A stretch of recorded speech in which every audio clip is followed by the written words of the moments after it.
Semuanya, bagaimana kabar? Semua baik-baik. Tuhan Yesus luar biasa, amin. Ya, kita mesti banyak berdoa, banyak mendekatkan diri kepada Tuhan. Ya, karena kita ini dalam masa-masa begini, ini namanya masa akhir. Ya, banyak masa-masa sulit yang kita harus hadapi. Ya. Hari ini saya memberikan tema yang baru dalam bulan ini, mempersiapkan diri. Ya. Kenapa kita mempersiapkan diri? Karena untuk menghadapi masa sulit. Jadi tujuan daripada firman ini supaya bisa melewati masa sulit dan meraih kemenangan karena disertai Allah. Saya mau tekankan begini, dalam hidup ini, ya, masa sulit, problem, masalah, pergumulan apapun itu pasti ada. Anda siap tidak siap, dia akan datang. Nah, bedanya begini, kalau Anda mempersiapkan diri sebelum masa itu, maka ketika masa itu ada atau hadir dalam hidupmu, kamu gak goncang. Bahkan justru imanmu itu semakin dimurnikan. Dan pada akhirnya kamu akan bisa next level atau meraih kemenangan. Tapi kalau Anda tidak mempersiapkan diri, terus masa sulit itu hadir, maka yang terjadi begini, imanmu akan goncang. Apa yang kamu bangun tanpa mempersiapkan diri itu akan hancur. Bahkan suatu ketika Anda akan kecewa dan pada akhirnya bisa mundur daripada Tuhan. Nah, saya kasih contoh begini. Kenapa orang mesti nabung? Makanya dikatakan menabung itu mempersiapkan diri untuk hari depan, mempersiapkan diri untuk masa-masa ketika menghadapi hal-hal yang mendadak. Makanya orang nabung. Nah, ketika dia harus menghadapi masa sulit, menghadapi hal-hal yang mendadak, yang dimana notabene itu dibutuhkan duit, istimewa misalnya sakit, Anda siap. Tapi beda dengan orang gak nabung. Ketika dia menghadapi masa begitu, roboh pasti. Dia akan kebingungan, roboh pasti. Makanya orang sekarang dianjurkan misalnya BPJS untuk kesehatan, ada asuransi, ada nabung, deposito kalau punya duit banyak, macam-macam.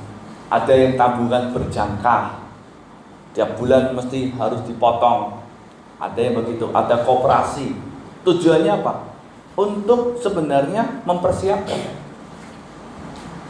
Kenapa? Karena kita sadar bahwa kita nggak mungkin nggak ngalami masalah.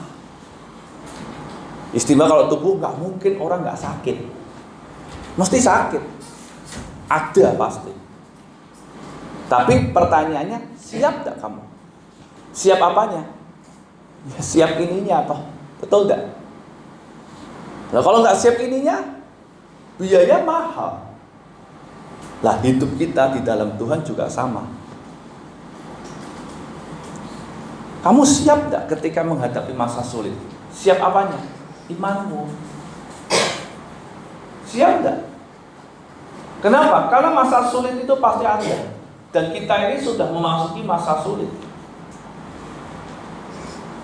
Ini belum benar-benar digoncang. Nanti kalau Tuhan goncang, itu akan sulit, benar-benar sulit. Ya. Ini masih COVID, belum yang lain. Karena saya percaya Alkitab katakan ada yang lebih parah lagi. Nah, ini yang kita sebagai anak-anak Tuhan persiapkan diri.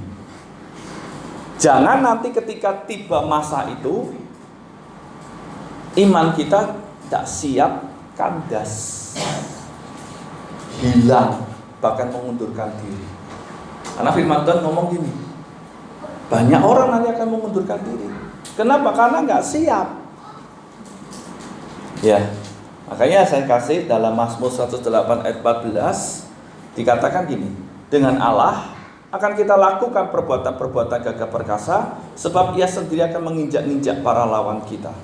Dengan Allah berarti bicara hubungan, mempersiapkan diri dalam apa? Hubunganmu dengan Tuhan dipersiapkan. Kenapa? Karena nanti ketika Anda dan saya menghadapi masa sulit, itu bukan Anda yang berperang, Tuhan yang berperang bersama dengan kita. Jadi saya percaya Anda kalau berperang sendiri habis, kalah. Tapi kalau Tuhan bersama dengan Anda, ya, menghadapi problem-problem dalam hidupmu, Anda bisa lewati itu dengan kemenangan. Amin. Nah, itu sebabnya kenapa Anda dan saya perlu mempersiapkan diri. Istimewa mempersiapkan diri, maaf kata ya. Ini kadang-kadang orang Chinese, orang Tionghoa ini tidak tahu kalau suku-suku ya, tapi saya percaya ya semuanya sama ya. Itu biasanya ditawarin apa? Dari yayasan, mau beli tanah kuburan, ya, betul ya. Itu biasa. Bahkan di kota besar, di Semarang, di Jakarta, Surabaya, kota-kota besar itu, mereka orang-orang yang duitnya banyak, mereka beli, mereka belum meninggal, mereka sudah beli, dan harganya bisa miliaran. Kenapa toh kok rela beli itu? Ya karena tahu saya pasti mati. Nah, kita juga mempersiapkan diri karena kita pasti selesai.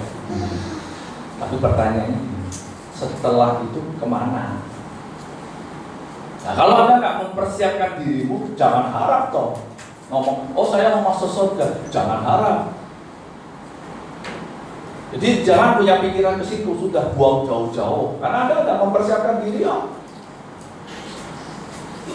Nah, tapi kalau Anda mempersiapkan diri, ya harapan itu mesti ada. Nah, kita ini bukan hanya sekedar masa sulit ya, nanti menghadapi yang namanya kehidupan setelah kematian. Apa? Mau mati kekal atau hidup kekal? Ini mesti kita perhatikan. Nah, itu sebabnya kita mempersiapkan diri. Ya. Lah, kita akan belajar dari seorang yang bernama Yosua. Ketika Musa sudah mati, meninggal, ya, hari itu Yosua dipercaya, ya, untuk memimpin bangsa. Nah, coba kita lihat dulu dalam Yosua 1 ayat 6 sampai 7. Saya akan bacakan. Kuatkan dan teguhkanlah hatimu, sebab engkaulah yang akan memimpin bangsa ini, memiliki negeri yang kujanjikan dengan bersumpah kepada nenek moyang mereka untuk diberikan kepada mereka. Hanya kuatkan dan teguhkanlah hatimu dengan sungguh-sungguh, bertindaklah hati-hati sesuai dengan seluruh hukum yang telah diperintahkan kepadamu oleh hambaku Musa. Janganlah menyimpang ke kanan atau ke kiri, supaya engkau beruntung kemanapun engkau pergi. Jadi mempersiapkan diri dengan cara apa? Kuatkan, teguhkan hatimu. Saya mau kasih contoh. Orang mau menguatkan, misalnya kemarin saya dapat sebuah video tentang kenapa kok orang-orang yang, maaf kata ya, yang menengah ke bawah jarang yang kena COVID ya. Anak-anak yang di jalanan, orang-orang yang di jalanan, nggak ada yang kena COVID. Yang kena COVID kok orang-orang yang high class malah, yang menengah ke atas. Kenapa? Dia cerita, Orang-orang yang di bawah itu sudah mempersiapkan diri tanpa sadar. Apa? Mempersiapkan tentara-tentara imunitas. Jadi mereka udah biasa makannya kotor-kotor, kena virus, udah biasa. Lah kena COVID ya udah biasa, tentaranya siap. Lah kalau yang katanya nih ya, kata yang orang-orang yang kayak overprotective, kotor sedikit tak boleh. Ya toh? Mau makan itu apa isinya? Semuanya serba diperhatikan. Jadi ketika kena virus langsung berefek. Nah, kenapa bisa begitu? Karena sudah dipersiapkan. Dengan cara dikuatkan. Jadi, kenapa bisa muncul imunitas? Karena sering kena virus. Makanya orang misalnya biasanya orang kena DB. Itu ketika orang kena DB itu tanpa sadar dia membangun imunitas untuk supaya antivirusnya itu muncul dengan adanya virus. Nah kalau orang itu sudah biasa kuat dengan imunitas, ya ketika kena itu ya kena, tapi tidak separah orang yang tidak memiliki atau tidak mempersiapkan imunitasnya. Nah hidup kita juga begitu. Kapan toh kita membangun kekuatan kita? Kapan toh kita meneguhkan hati kita? Waktu kamu gak mengalami masalah. Justru kamu mesti bangun. Kenapa? Karena ketika kamu mengalami masalah, itu tidak mungkin kamu mulai bangun. Nah banyak orang itu sendiri keliru. Lagi aman, mulai apa? Tidak dilatih, tidak dikuatkan hatinya, tidak diteguhkan hatinya. Jadi berpikir ya santai-santai aja. Waktu kena baru kaget, waduh, baru belajar bangun. Terlambat gak? Terlambat.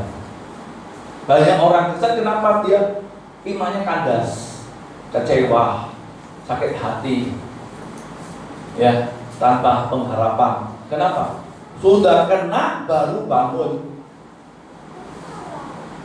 ya hancur. Coba orang bangun di masa sulit, ya tidak jadi. Kenapa? Karena pasti kesulitan. Nah, Tuhan itu memberikan perintah sama Yosua, kuatkan, teguhkan hatimu. Kapan itu diberikan? Ketika Yosua jadi pemimpin. Sebelum Yosua perang sama atau masuk ke tanah Kanaan, Yosua dilatih. Dilatih oleh siapa? Oleh Musa. Jadi Yosua itu ketika Musa naik ke atas gunung, Yosua itu ikut. Jadi Musa lagi berdoa, dia ikut berdoa. Waktu Musa bangun kemah Tuhan, ya, Yosua di dalam itu, dia di dalam terus tinggal di sana. Jadi Yosua itu dalam pengiringannya dengan Tuhan itu terus dia bangun hubungannya dengan Tuhan. Sehingga ketika Tuhan memberikan kuatkan, teguhkan hatimu, dia itu bukan jadi sesuatu yang apa ya, asik bagi dia. Oke, sip, aku siap. Kenapa? Karena kalau Tuhan sudah memkuatkan, teguhkan hatimu, ini kan berarti di depan ada masalah. Masalah besar. Jadi ketika bangsa Israel masuk ke tanah Kanaan itu bukan masalah kecil, masalah besar yang dihadapi raksasa. Nah, Anda dan saya juga sama. Anda di depan itu raksasa yang siap Anda harus hadapi bersama dengan Tuhan. Nah, kalau Anda dan saya ini tidak mau membangun dirimu, menguatkan, teguhkan hatimu melalui hubunganmu dengan Tuhan setiap hari, maka ketika nanti hadir raksasa itu, Anda akan roboh. Nah, kita di dalam Tuhan itu sama. Apa? Kuatkan, teguhkan hatimu. Apa yang dikuatkan? Apa yang diteguhkan? Hati. Yang sering kali ya gentar tuh hati. Yang sering kali khawatir tuh hati. Yang sering membuat kita takut tuh apa? Hati. Yang sering tercemari tuh apa? Hati. Jadi dalam Amsal 4 ayat 23 katakan, jagalah hatimu dengan segala kewaspadaan, karena dari situlah terpancar kehidupan. Nah, hubunganmu dengan Tuhan itu tujuannya itu apa sih? Jaga hatimu supaya jangan tercemar, supaya kuat, supaya teguh. Nah, seringkali banyak orang nggak mau membangun hubungannya dengan Tuhan. Makanya di bulan lalu kita bicara tentang bertumbuh. Ya, caranya gimana? Minimal 1 jam bersama dengan Yesus. Ya, setiap hari minimal. Entah mendapat hakikat atau tidak. Ya, saya berharap ya setiap kita mau berjuang melakukannya. Sekarang kita bicara mempersiapkan diri ya untuk supaya Anda bisa menguatkan, meneguhkan hatimu. Kapan? Ketika nanti Anda menghadapi raksasa. Ingat loh, kamu akan menghadapi raksasa. Raksasa itu bicara masalah loh. Pasti. Jadi jangan kita berpikir, oh enggak apa-apa, aku pasti kuat. Kalau Anda nggak bangun sekarang, ya, kondisi kerohanianmu, menguatkan hatimu, meneguhkan hatimu. Nanti ketika Anda menghadapi raksasa, menghadapi masalah, menghadapi problem, Anda nggak akan bisa. Pasti roboh. Nah, itu sebabnya kenapa Anda dan saya mesti mempersiapkan diri dulu, supaya jangan roboh, tapi menang. Karena kita mesti sadar itu pasti datang. Jadi Anda dan saya itu tidak mungkin dan masih hidup dalam dunia tidak ada masalah. Pasti ada masalah. Ada yang kecil, sedang, besar. Kalau kecil mungkin Anda masih bisa, sedang ya lumayan. Kalau besar, ini kita sebagai anak-anak Tuhan mesti sadar dulu. Persiapkan dirimu dengan cara apa? Kuatkan, teguhkan hatimu. Ya, kuatkan, teguhkan hatimu. Nah, kenapa kalau kita mesti kuatkan, teguhkan hati? Ya, pertama saya katakan gini, karena kita mau meraih janji Allah.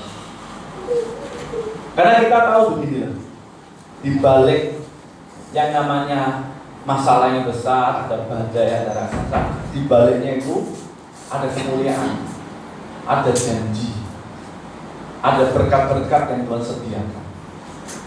Makanya setiap kali Tuhan ingin memberikan janji atau memberikan berkat, Anda harus berhadapan dulu dengan masalah, proses.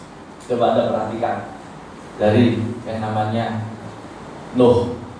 Nuh mau masuk bahtera, dia harus bangun bahtera dulu. Bukan Tuhan yang bangun, dia yang bangun. Itu proses. Dia harus berhadapan dengan orang-orang di sekitarnya, yang dimana, Nuh, kau ngapain? Nuh. Sampai pada titik janji Tuhan dinyatakan, Nuh diselamatkan dengan keluarganya 8 orang. Abraham ketika dijanjikan untuk punya anak, istrinya mandul. Punya anak enggak? Belum. Sampai umur 90 istrinya. Abraham mau 100. Berapa tahun dia menunggu di situ? Ada satu proses yang dia harus jalani untuk bisa meraih janji. Jadi tetap selalu ada proses. Siapa? Yusuf ketika dia menjadi orang keduanya Mesir, apa yang dia harus hadapi? Proses, masalah. Dia harus diiriin sama saudaranya, ya. Terus dijual sama saudaranya, ngalami masa-masa sulit, difitnah sama Potifar, masuk penjara, nunggu lama di penjara. Sudah kelihatan ada harapan, ternyata harapannya kosong. Sampai pada akhirnya Tuhan mengingat janji Tuhan genap. Daud dinubuatkan sama Samuel, nabi besar loh. Nabi hebat. Ya, hebat sekali. Dinubuatkan, diurapi sama Samuel. Ya, kamu akan jadi raja, diurapi. Langsung jadi raja? Enggak. Melawan Goliat dulu. Melawan apa? Raksasa. Habis melawan raksasa, melawan, hari itu dia harus dikejar-kejar sama Saul. 13 tahun dia menghadapi itu. Sampai pada akhirnya dia jadi Raja Yehuda, terus jadi Raja Israel. Yesus untuk nyelamatin manusia, apa dia langsung turun langsung nyelamatin manusia? Enggak. Dia harus jadi lahir di kandang domba. Jadi anak tukang kayu, di bawah asuhannya tukang kayu. Tukang kayu. Dia Allah jadi manusia, dan bawah asuhannya tukang kayu. Habis itu dia mengalami penderitaan sampai dia mati di atas kayu salib, baru dikatakan ada penebusan. Berarti artinya begini, dalam hidup kita ini Anda mesti tahu kenapa masalah itu hadir. Karena di balik masalah ada berkat yang Tuhan sediakan. Cuma problemnya kita seringkali tidak siap menghadapi itu. Ya, contoh seperti orang Israel. Tuhan menjanjikan tanah Kanaan di bawah pimpinan Musa ya. Tapi karena orang Israel nggak siap, akhirnya nolak. Bukan Tuhan yang nolak, mereka menolak untuk masuk ke tanah Kanaan. Kenapa? Karena begini, di sana raksasa, kami seperti belalang. Jadi kalau kita tidak mempersiapkan diri kita dengan baik, nanti ketika Anda berhadapan dengan raksasa, Anda akan mundur, Anda akan gentar, dan Anda akan menjadi kecewa. Makanya muncul sumut-sumut, ngomel.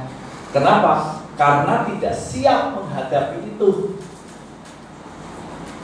Nah, itu sebabnya Yosua dilatih sama Musa, dipersiapkan sama Musa. Di situ Yosua mempersiapkan diri untuk supaya hatinya kuat, hatinya teguh ketika dia jadi pemimpin. Nah, untuk apa? Untuk meraih janji.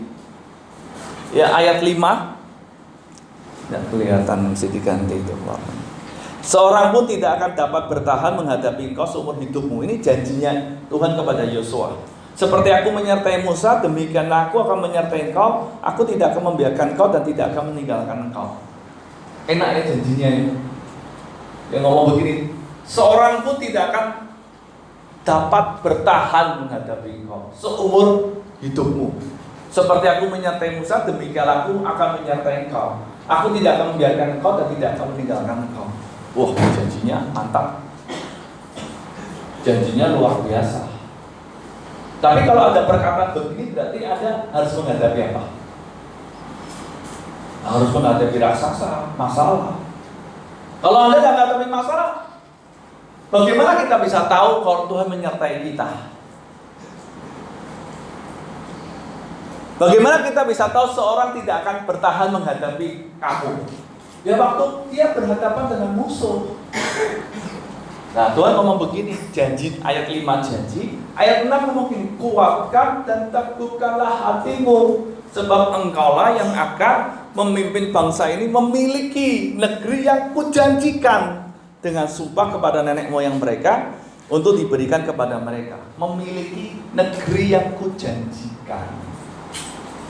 Jadi Yosua itu disuruh menguatkan hati, meneguhkan hati, karena Yosua itu mau jadi pemimpin yang membawa bangsa Israel untuk memiliki negeri yang dijanjikan Tuhan. Nah, artinya begini loh. Kalau kamu mau meraih janji Tuhan, persiapkan diri. Jangan Anda jadi orang yang gini, oh Tuhan berjanji, Tuhan bernubuat, amin. Loh, nubuat itu bisa berubah nggak? Untuk yang personal, bisa berubah. Ketika apa? Kita tidak meresponi dengan benar. Ya, seperti contoh Hizkia. Yesaya ngomong gini, kamu akan mati ya, dinubuatkan. Tapi Yesaya tuh meresponi, dia berdoa, Tuhan, kalau bisa aku kasih kesempatan, aku kan udah hidup benar. Yesaya lagi di jalan, Tuhan ngomong gini, balik, ngomong, aku kasih kamu hidup lagi. Loh, kayak pelin-pelan ya Tuhan ya. Tadi ngomong mati, sekarang suruh hidup. Kenapa bisa berubah begitu? Karena ada yang namanya dia merendahkan diri, meresponi dengan baik. Jadi jangan Anda berpikir, wah Tuhan sudah bernubuat dalam hidupku, wah aku akan jadi kepala bukan ekor. Tapi hidupmu Anda tidak meresponi dengan baik, Anda tidak mempersiapkan diri, bisa nggak jadi kepala? Ya nggak mungkin. Seringkali orang itu ya berpegang pada nubuat, tapi tidak meresponi dengan baik. Yosua ketika dia jadi pemimpin, Tuhan ngomong gini, kuatkan teguhkan hatimu. Dan Yosua lakukan.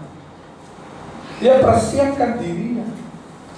Karena tidak mungkin seorang Yosua bisa namanya merebut tanah Kanaan tanpa dia tidak mempersiapkan dirinya untuk menguatkan, meneguhkan hatinya kepada Tuhan. Tidak bisa.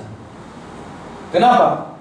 Karena itu sesuatu yang sulit. Dan coba Anda coba saya ada di Yosua ya, jadi orang Israel disuruh mengalahkan tembok, mengalahkan Yeriko. Yeriko itu temboknya sekitar kurang lebih 10 meter tebelnya.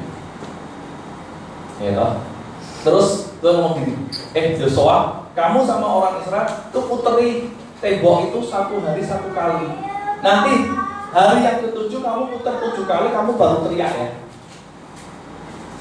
Kita kalau tidak punya yang namanya hubungan dengan Tuhan, pengenalan yang benar, tidak mempersiapkan diri, maka terjadi gini.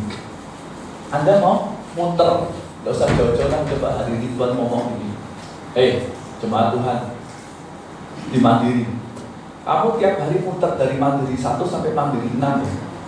Tidak usah ngomong, tidak usah apa-apa, pokoknya jalan muter, ikut aja, muter aja. Mau gak? Ada yang mau? Tuhan yang suruh loh, mau gak? Ada mikir, yang bener aja memang gak perlu kerja. Lalu mungkin, nanti tak cukupkan kebutuhanmu. Berani?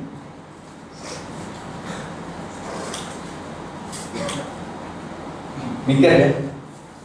Coba, kalau Yosua gak persiapkan diri, tidak menguatkan, meneguhkan hati, mengalahkan segala logika-logika manusia, bisa nggak Yosua muter, ngajak orang Israel, yuk kita muter yuk, tapi tak boleh ngomong, tak boleh sumut-sumut, tak boleh ngomel, muter aja. Habis muter ngapain? Balik, istirahat. Mau? Anda kalau saya jadi orang Israel begitu mau? Itu kalau orang nggak kuatkan teguhkan hatinya, nggak bisa. Untuk apa? Percaya, nggak bisa. Kenapa ini jalan? Terus memangnya kalau cuma hanya muter, memangnya temboknya bisa roboh? Memangnya Yeriko bisa kalah? Seringkali orang kalau dikasih tahu, ayo berdoa, ayo baca firman, renungkan, cari Tuhan, jangan cari. Dalam dia mungkin mulutnya iya, tapi hatinya nggak sinkron dengan mulutnya. Bapak ini suruh berdoa, suruh baca firman. Memang kalau begitu terus nanti dagangan tuh bisa ramai. Yang cari kerjaan, suruh kata-kata saya kalau ngomong, ayo mulai cari Tuhan. Memangnya kalau cari Tuhan terus nanti pekerjaan datang sendiri? Seringkali kita ini kalah dengan logika kita. Seringkali kita disuruh berdoa, suruh baca firman, mulai berpikir, memangnya dengan baca firman, berdoa, terus saya nanti jadi kaya? Salah. Supaya ketika dengan itu Anda mempersiapkan dirimu, supaya nanti ketika Tuhan nyuruh kamu itu taat. Kenapa? Karena kita bisa mengandalkan segala logika kita. Kali kan orang kan bertanya-tanya, kenapa ya suamiku nggak bertobat? Kenapa ya istriku nggak bertobat? Kenapa ya anakku nggak? Pertanyaannya, kamu berdoa nggak? Berdoa apa? Berdoamu gimana? Kamu tiap hari nangis nggak di hadapan Tuhan? Masa cuma nangis tok bisa membuat orang bertobat? Hati kan miliknya Tuhan, bukan milik. Kadang-kadang orang disuruh ibadah, alasannya macam-macam. Saya kerja Pak, saya urusannya sibuk begini dan begini. Ya, pertanyaannya begini loh. Nanti ketika masa sulit itu hadir, misalnya kamu dipecat, memang kamu cari siapa? Cari Tuhan Pak, terlambat. Nah, kita ini sebagai anak-anak Tuhan itu mesti kuatkan hati kita lebih dulu.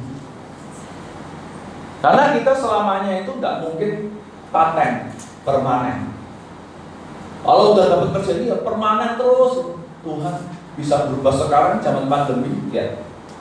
Semua berubah. Dulu yang katanya online, sekolah online, orang ngapain begini, susah begini. Sekarang online. Sekarang online. Ya toh?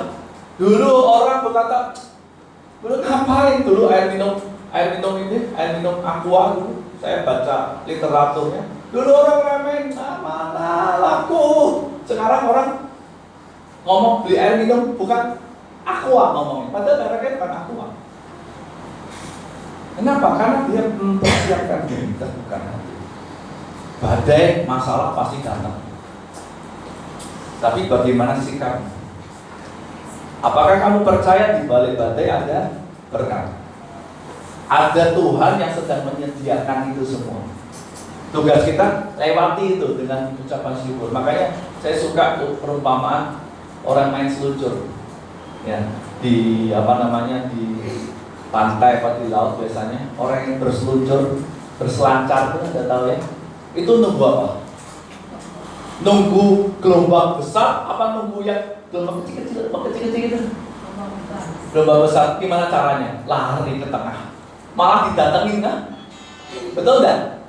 Masa airnya itu didatengin sampai gelombang besar, ditantang malah, dilantang terus dilompat, jatuh. Mereka bisa menikmati gelombang dengan tarian di atas. Raja Wali, bagaimana raja ini bisa terbang ke atas? Nunggu apa? Nunggu badai. Di atas itu anginnya deras, tapi justru Raja Wali bisa terbang dengan tenang. Nah, kita itu bagaimana bisa begitu? Anda mesti dengan Tuhan dulu. Bangun dulu. Persiapkan diri. Kuatkan hati. Teguhkan hati. Sehingga ketika Anda tahu itu di depan ada gelombang besar, bukan gelombang itu yang datang, Anda berkata ini, aku kan datang ikut gelombang. Kenapa bisa berkata begitu? Karena ini, aku punya Tuhan. Aku mau datang ikut gelombang. Tidak perlu dia datang, saya yang datang. Kenapa? Saya tahu ketika Tuhan bersama dengan saya akan menari di atas masalah saya. Amin. Itu yang benar. Kenapa orang bisa begitu? Karena dia mempersiapkan diri. Dia sudah mempersiapkan diri, sudah menguatkan hatinya. Coba orang yang belajar bela diri, dia latihan dengan sungguh-sungguh, Apa yang terjadi ketika dia sudah sungguh-sungguh latihan, sudah kuat? Apa yang terjadi? Orang yang bisa begitu cari musuh, bukan musuh cari dia. Dia akan cari, aku mau tantang itu. Makanya film-film silat itu coba, udah latihan kuat, dia cari. Kita di dalam Tuhan, kita ini mesti mempersiapkan diri. Untuk apa ini? Meraih janji Allah. Ya. Kenapa? Karena kita tahu masalah pasti datang kok. Daripada kita nunggu masalah datang, kita datangin dulu. Kenapa? Karena kita siap. Yosua begitu. Ketika dia, oke, aku kuatkan hati. Apa yang terjadi? Dia datangin siapa? Anda tahu datangin apa? Siapa yang tahu? Datangin apa? Datangin sungai Yordan. Sungai Yordan yang sedang airnya lagi pasang. Gelombangnya deras arusnya. Dia datangin, dia seberang itu sungai Yordan. Kenapa bisa begitu? Karena dia percaya, dia kuat. Dia kuat, dia datang itu. Orang Islam, kita seberang. Makanya kita ini di dalam Tuhan ini mesti mempersiapkan diri dengan kuatkan teguhkan hati. Nah, hal yang membuat orang itu percaya gagal meraih apa yang dijanjikan Tuhan, itu karena tidak mau mempersiapkan diri dengan sungguh-sungguh. Kenapa orang bisa gagal? Karena nggak mempersiapkan diri. Ujian gagal ya karena nggak mau belajar. Sekolah gagal ya karena nggak mau belajar. Bukan karena gagal, karena dia memang nggak mau. Nah, dalam hidup ujian imanmu ini kenapa bisa gagal? Ya karena nggak mempersiapkan diri. Kalau Yosua ini mempersiapkan diri dengan apa? Menguatkan, teguhkan hati, dan itu dilakukannya karena Yosua mempercayai firman-Nya dengan sepenuhnya. Kenapa Anda tidak mau mempersiapkan diri? Maaf kata, karena Anda nggak percaya. Nggak percaya sama-sama, nggak percaya sama Tuhan. Kenapa? Kalau tidak mempersiapkan diri, Anda nggak mungkin taat. Mau taat gimana? Coba tadi yang saya kasih bayangan. Anda diajak muter Yeriko, tidak usah jauh-jauh, kita muter mandiri, diam-diam. Orang kalau nggak kuat hatinya, nggak berani. Itu saya bayangkan tembok Yeriko di atas pasti banyak pasukan. Mikir nggak? Nanti kalau pasukannya lempar panah, bagaimana? Akan musuh. Mereka sudah siap perang. Tapi Yosua tidak peduli. Kalau Tuhan suruh, pasti benar. Ya, jalan.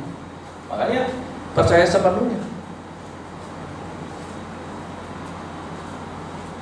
Nah, bagaimana dengan kita? Anda percaya sepenuhnya? Nah, orang percaya sepenuhnya kan tidak jadi serta-merta instan langsung jadi. Mesti apa? Dipersiapkan, dilatih. Seringkali banyak anak Tuhan tidak melatih. Kenapa? Karena tidak percaya. Apa itu? Kita mesti berdoa, mesti baca firman. Toh aku tidak baca firman, tidak berdoa, hidupku juga hari ini aman-aman aja. Yang kita lihat. Ngapain tuh? Aku baca firman, berdoa. Toh aku gak melakukan itu, aku duitnya juga banyak. Ngapain tuh saya berdoa, baca firman? Toh hidupku juga aman-aman aja.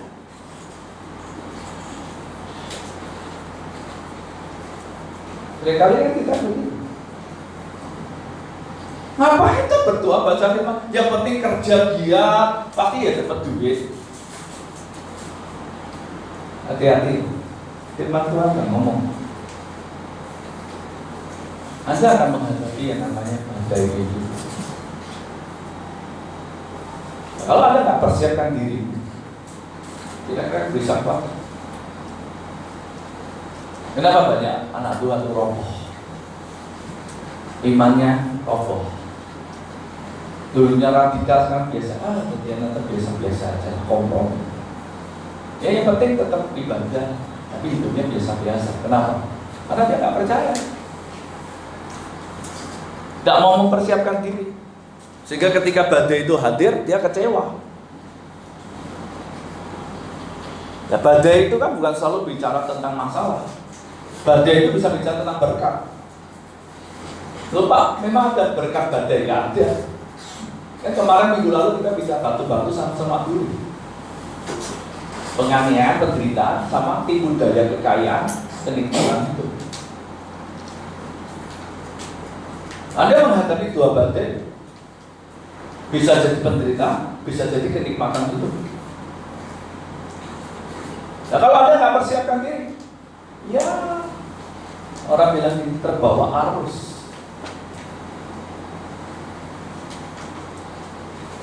Ya, jadi Yosua itu mempersiapkan diri. Yang kedua, kenapa kita mesti kuatkan teguhkan hati? Supaya bertindak hati-hati. Ayat 7, Hanya kuatkan dan teguhkanlah hatimu dengan sungguh-sungguh, bertindaklah hati-hati sesuai dengan seluruh hukum yang telah diperintahkan kepadamu oleh hambaku Musa. Jadi dia bertindak hati-hati. Kenapa? Yosua mengetahui dengan pasti bahwa kemenangan itu di tangan Tuhan dan itu diberikan kepada orang yang takut akan Tuhan. Kenapa dia bertindak hati-hati? Karena dia tahu kemenangan itu di tangan Tuhan.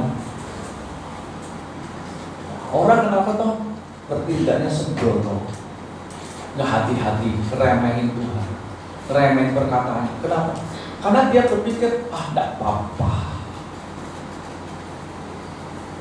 Tidak ada kayak sedih. Orang punya bagus, ya, terus sudah mulai diangkat Tuhan, lupa sama Tuhan, remehin Tuhan, tidak lagi bertindak hati-hati. Disuruh ibadah, tidak ada waktu, saya sibuk. Buat apa toh ibadah? Oh pendeta online aja bisa sampai ibadah toh. Suruh baca Alkitab, ngapain tuh baca Alkitab? Berdoa, ngapain tuh berdoa? Memang kalau aku udah berdoa langsung berkat turun dari langit, runtuh. Hidupnya sudah kacau balau, apapun dilanggar. Kenapa? Karena dia nggak percaya Tuhan itu yang pegang hidupnya. Sampai kapan itu bisa terjadi? Dia bisa mulai sadar kalau Tuhan hancurkan semua. Hati-hati. Tuhan bisa memberi, Tuhan bisa ngambil. Tuhan bisa bangun, Tuhan bisa hancurkan. Hati-hati. Makanya Yosua sadar, bertindak hati-hati. Dia tahu bangsa Israel bisa menang ya karena Tuhan, bisa kalah kalau Tuhan izinkan. Contohnya apa? Waktu bangsa Israel melawan kota Ai,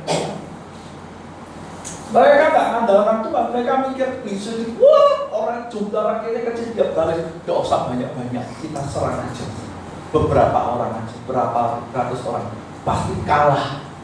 Yang terjadi apa? Bangsa Israel kalah lari terbunuh. Gara-garanya apa? Satu, Yosua nggak hati-hati. Kenapa? Ternyata ada namanya Akan bin Karmi yang nyimpen barang yang dari Yeriko yang harusnya dimusnahkan, disimpan. Ada dosa. Dari menang Yeriko sama Ai itu jauh. Yeriko itu lebih kuat berkali-kali lipat dari kota Ai. Tapi Yeriko bisa dikalahkan, kota Ai malah ngalahkan bangsa Israel. Kan tidak masuk akal. Rakyatnya lebih sedikit, pertahanannya kalah jauh dengan Yeriko, tapi kalah sama kota kecil bangsa Israel. Tapi menang loh sama Yeriko. Anda bayangkan, kenapa? Ada dosa.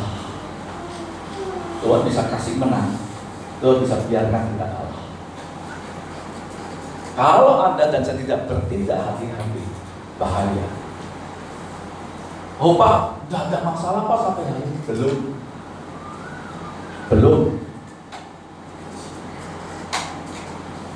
Karena Tuhan masih mikir, masih kasihan sama kamu. Tapi Tuhan kalau sudah tidak kasihan, dia hanya habis dalam sekejap. Itu dalam sekejap, bukan hitungan menit, sekejap. Habis. Ya. Jadi Tuhan tuh kadang-kadang menunggu untuk supaya orang itu bertobat. Saul contoh. Kenapa kok sampai lama ini? Tuhan nunggu Saul untuk bertobat sebenarnya. Walaupun dia itu kamu tak hukum loh ini, tapi dia nunggu untuk bertobat. Kenapa saya jangan malah hakim-hakim? Nangis tuh langsung hatinya nggak tahan. Tuhan tuh nunggu. Jadi Anda jangan pikir nggak apa-apa. Tuhan tuh nunggu. Kamu tuh bertobat nunggu. Tapi kalau ditunggu nggak bertobat, akhirnya Tuhan hajar. Dihajar nggak bertobat. Ya Dah. Ya, seperti Firaun itu. Sebenarnya gampang bangsa keluar tuh. Tapi Tuhan tuh nunggu Firaun tuh bertobat. Dia ingin supaya Firaun tuh kenalin loh, ada Tuhan yang maha kuasa loh, yang hebat, lebih hebat dari yang kamu sembah ini. Tapi tidak mau, keras terus, keraskan sama Tuhan. Jadi Tuhan tuh nunggu. Jangan kita menganggap enggak apa-apa, Tuhan tuh nunggu. Karena begitu aja nih, Tuhan tidak menginginkan satu orang pun manusia pun binasa. Apalagi kita yang sudah jadi umat Tuhan, jadi anaknya, dia tidak ingin anaknya satu pun binasa. Nah, kita yang tahu ini mesti sadar, bertindak hati-hati.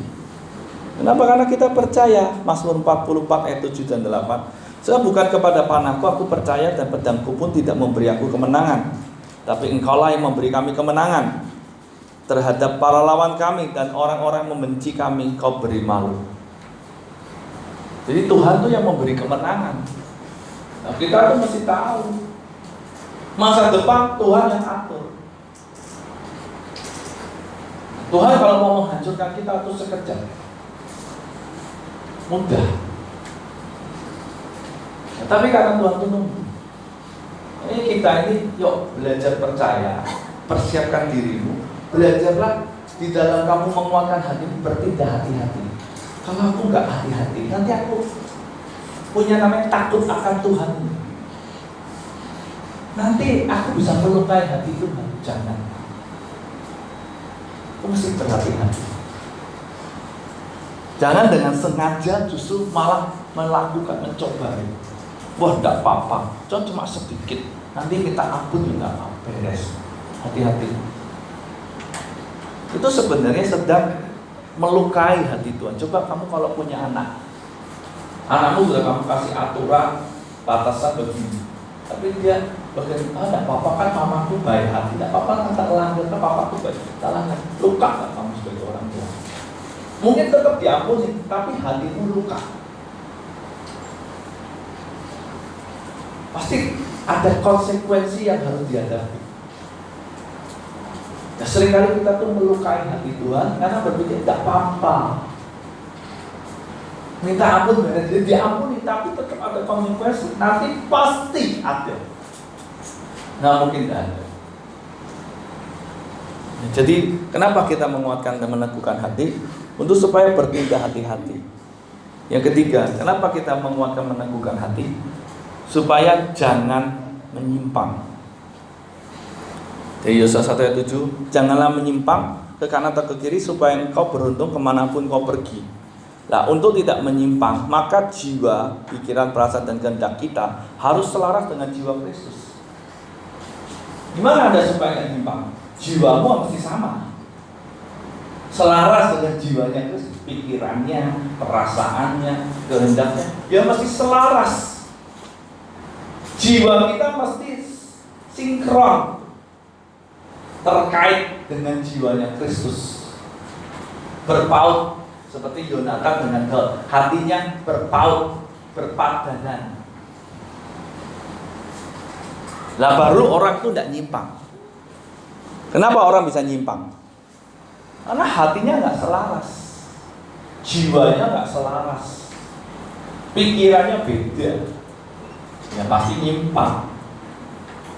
Nah, itu sebabnya kenapa Anda mempersiapkan diri, menguatkan hati, supaya jiwamu bisa selaras, nyambung sama Tuhan. Hanya orang itu tidak nyambung sama Tuhan. Dengan cara bagaimana? Ayat 8 ngomong begini, janganlah engkau lupa memperkatakan kitab Taurat ini. Dalam terjemahan literal, kitab Taurat ini tidak boleh menjauh dari mulutmu, tetapi renungkanlah itu siang dan malam, supaya engkau bertindak hati-hati sesuai dengan yang tertulis di dalamnya, sebab dengan demikian perjalananmu akan berhasil dan kau akan beruntung. Kau ngomong begini, kau kasih rahasianya, baca firman. Caranya pertama, baca firman. Jadi kenapa Anda perlu baca? Ya karena supaya jangan nyimpang. Lupa masa baca aja, Bisa? Loh bisa, coba bilang nggak bisa. Baca dulu. Anda mesti baca. Nah, yang kedua, kita ngomong gini, renungkan. Orang kadang-kadang gini, gimana mau merenungkan kalau dia nggak baca? Jadi baca dulu, baca. Dalam hidupmu kamu mesti baca. Nah, gimana kalau membaca disuarakan, dibaca, telingamu dengar? Baca Alkitab. Jangan baca buku renungan. Oh, Alkitab aja belum pernah dihabisin kok baca renungan. Lo beda kan? Beda. Coba Anda baca Alkitab yang murni itu. Seperti bayi itu dikasih air susu ibu murni. Loh, boleh nggak kasih formula? Boleh. Formula sama ASI enak mana? Coba. Kalau bayi boleh suruh pilih. Rata-rata bayi pilihnya formula. Coba kalau baru lahir kasih formula sama kasih susu bayi ASI. Nanti besok-besok anakmu nggak mau minum ASI. Kenapa? Udah merasakan formula enak. Makanya yang campur-campur itu enak nggak? Enak. Baca Alkitab enak nggak? Kurang enak. Kenapa? Murni ya. Nggak ada campurannya. Makanya kenapa Anda dan saya itu perlu membaca Alkitab supaya Anda mengalami pertumbuhan yang sehat. Coba orang yang murni-murni itu, coba contoh sayur. Sehat mana? Sayur yang dikukus gitu aja dengan sayur yang dicah. Sehat mana? Yang kukus. Tapi pertanyaan ini, enak mana? Enak yang dicah. Tapi sehat mana? Sehat yang dikukus. Betul enggak? Lah kita tuh juga sama. Kenapa Anda suruh baca? Baca aja. Untuk suruh baca ya baca. Apa tuh susahnya? Kenapa kita harus bertobat? Kalau memang aku baca begini tuh, kamu kan kalau baca juga nggak sampai kamu rugi. Betul enggak?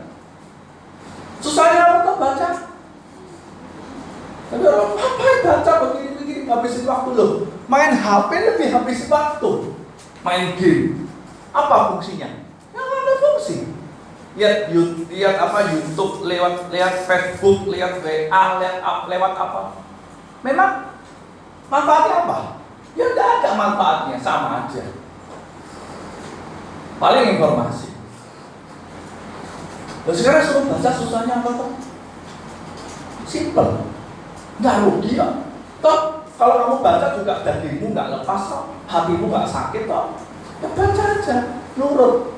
Tapi banyak anak Tuhan tuh suka berdebat, makanya nyimpan. Lu cukup suruh baca, dia baca. Yang kedua tuh ngomong gini, renungkan. Nah kata merenungkan tuh haga itu mengandung arti mengerang, menggeram, mengucapkan, merenung, bergumam, bermeditasi, merancang, merencanakan, berbicara. Jadi merenungkan itu saya identikan begini, seperti orang berdoa. Tapi berdoanya dia mengucapkan berulang-ulang perkataan Tuhan dalam hidupnya. Seperti dia lagi bermeditasi. Bermeditasi kan berdoa. Dalam bahasa Inggris meditasi. Itu seperti orang berdoa. Orang meditasi gimana? Tenangkan diri, duduk sambil merejamkan mata. Kalau orang dunia dia kosongkan pikiran. Tapi kalau kita pejamkan mata, memikirkan firman. Simpel gak? Simpel. Orang dunia aja bisa meditasi kok. Kosongkan pikiran, malah kosongkan pikiran muncul pikiran-pikiran tidak benar. Betul tidak? Loh kita disuruh ini bermeditasi dengan cara apa? Memikirkan firman. Apa yang kamu sudah baca, kamu dapat digariskan, habis itu berpikirkan. Misalnya, carilah dahulu kerajaan dan kebenaran. Itu dipikirkan. Dan tanpa sadar Anda itu berdoa. Orang meditasi itu sebenarnya apa? Ngajar orang untuk berdoa, masukkan pikiran untuk fokus. Nah itu diajar untuk berdoa nyembah. Tapi kalau kita diajarkan untuk memikirkan firman, gampang nggak? Halo, mudah nggak? Tim semuanya sadar nggak? Mudah nggak? Bener nih mudah. Jadi itu mudah. Tidak seperti yang Anda bayangkan. Lu itu paling meluangkan waktu 1 jam itu pendek. Apalagi kalau Anda coba lagi ada masalah, Anda pikirkan masalah, Anda pikirkan terus masalah, bisa berapa jam? Kadang-kadang sampai semalam suntuk nggak tidur. Mikirkan apa? Masalah. Betul nggak? Apalagi orang kena masalah itu dipikirkan, lagi kerja dipikirkan, lagi masak dipikirkan, ya toh, mau tidur dipikirkan. Terus sekarang coba toh, stresmu itu diganti, masalahmu yang ini diganti dengan firman Tuhan. Lagi masak mikirin firman Tuhan, itu sudah merenungkan, ya toh. Lagi bekerja pikirkan firman Tuhan, lagi mau tidur pikirkan firman Tuhan. Kan lebih bagus, nggak stres. Nah itu dari merenungkan. Nah, seringkali orang nggak mau melakukan ini. Kenapa? Karena menganggapnya ngapain?